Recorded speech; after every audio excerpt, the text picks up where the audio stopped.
God will use anything for his glory. I always say that. So let's just start with the story time. Okay. So I guess picture this. I am an intern at this program and I am working really, really hard. I end up being one of the best students there.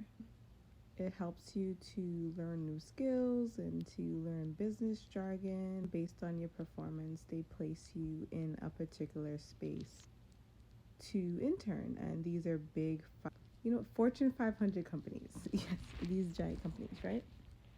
And so, yeah, so you get to intern at these giant corporations that otherwise you wouldn't have the network to go to. So ultimately, I did really, really well, and they placed me at this. Well, everybody knows who they are, so I'm not gonna say their name. So they placed me at this internship.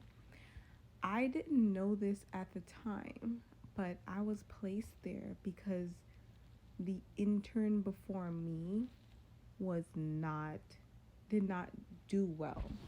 He they obviously they put him there because he did well in the program, but once he got to the position that he was in, he I found out later that he did some shady stuff.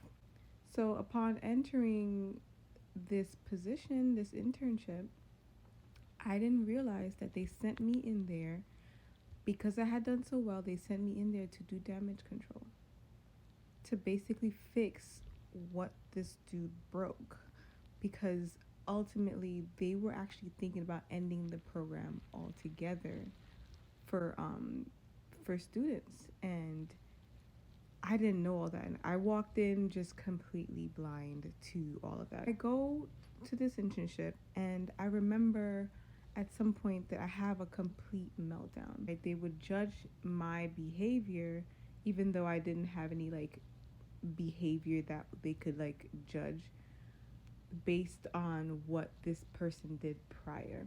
And so it was my job to take the bad taste out of their mouth for that internship. During the learning phase of the program, I we actually interviewed with 60 Minutes. And because I did so well and they knew me at the office, they by the time it showed on TV, a very important person saw it and they recognized me. And so they called me in and asked me all about the program. And it ended up that this person had the power to open up more seats in departments that they weren't even looking at, opening up seats for. So it leads me to a dream that God gave me recently. God will use everything for his glory because this happened years ago, like over a decade ago, right? So within the past couple of years, I had a dream where I was, technically it was a vision, honestly. So I had this dream vision, I'll call it, and I'm walking through this hallway, and I knew in the dream that I was walking through time. There's a lot of time dreams lately, really. I'm walking through time in the dream, and it's like a dark hallway. I see a light at the end of this hallway, and I go through the hallway, and I see a hut, right? It's a hut, and there's fire burning. I get upset that this fire is burning because I knew that this fire was burning for other gods. It was just an evil fire.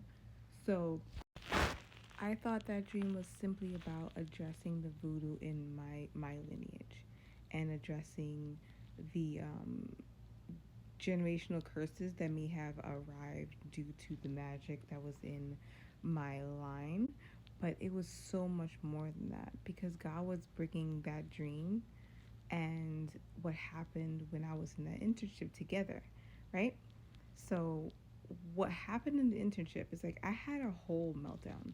Like I couldn't. There was so much pressure on me to do well, even though I am someone who is basically a very high achiever, and I tried my best at everything that I do. The pressure was so much um, trying to fix what this intern did, right?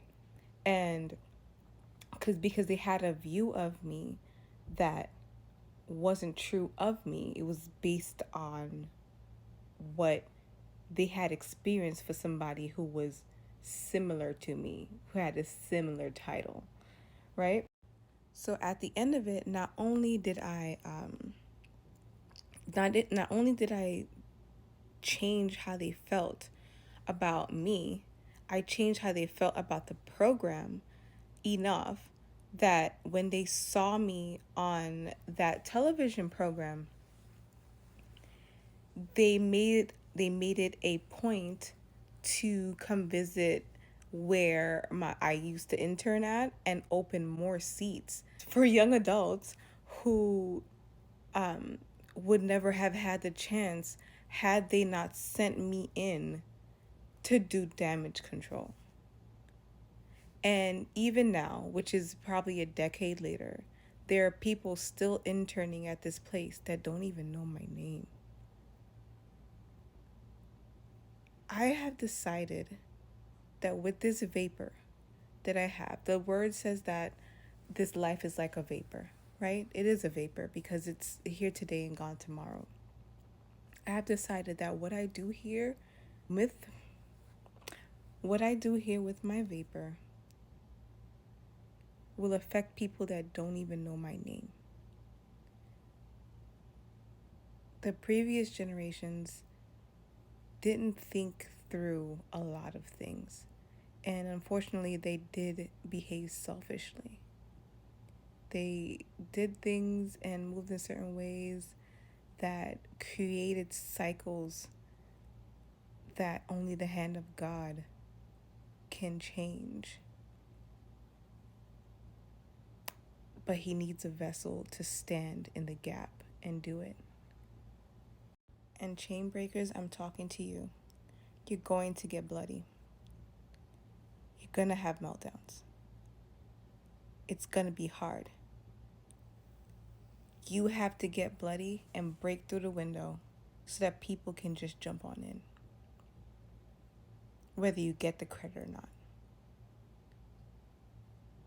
But it's worth it because there are children who are not even born that will benefit from what you do on this earth. You are important. You're not going through this for no reason. Your marriage being healed, you deciding to be different and treat your children with respect, you deciding not to be out here just in these streets. You're breaking chains. You actually choosing Jesus as your Lord and Savior is breaking chains because only He can break them.